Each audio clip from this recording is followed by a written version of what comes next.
হয়েছে ঢাকা বিশ্ববিদ্যালয় বাংলাদেশের মাদক অভিযান ঠিকই রয়ে গেছে। আমরা দোকানদার খাইতে পারবো না,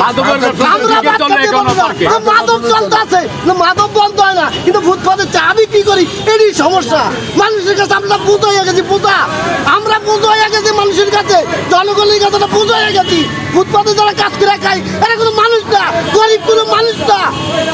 আমরা কি আন্দোলন করছিলাম না?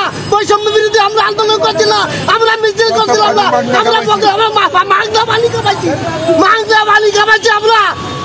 আজকে আমাদের মাথা বাড়ি, আমাদের যে বাড়ি, আমাদের জিনিস ক্ষতি আজকে যারা আগে বিক্রি করছে তারাই বাসমান লোক, মাদক ব্যবসায়ীরা আমরা কাজ করে খাই, আমাদের তো চা খাইয়া মন্ত্রী মিনিস্টার বড় বড় অফিসার আমাদের তো চা খাইয়া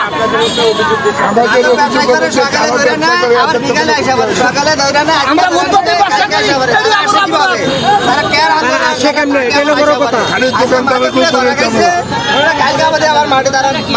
আমরা ব্যবসা করি, আমাদের অপরাধ। আমরা জনগণের কাছে বুঝ হয়ে গেছি, রাষ্ট্রের কাছে বুঝ হয়ে গেছি, আমরা বুঝ হয়ে গেছি যে আমরা চা বিক্রি করি, পানি বিক্রি করি, আমাদের আমরা বুঝ হয়ে গেছি। আপনারা তো এখানে এগুলো অবৈধভাবে দোকানগুলো বসিয়েছেন, অবৈধভাবে দোকানগুলো বসিয়েছেন, কোনো পারমিশন আমাদের আমরা এই ধাক্কা দেয় চলে যায়, আবার আসি, আবার ধাক্কা দেয়, আবার চলে যায়, আমাদের নিয়মই দোকান বন্ধ থাকবে সারাদিন। দেখবেন আপনি মাদক কারা খায় সেটা পারবেন নির্মূল করতে, সেটা পারবেন না, আমার মতো হকারের কাছে, আমার মতো ফুটপাতের লোকের কাছে পারবেন।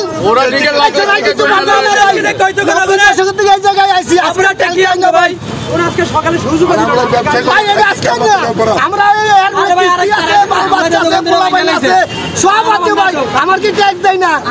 আমরা কি এখান থেকে আয় করে ট্যাক্স দিই না সরকারের?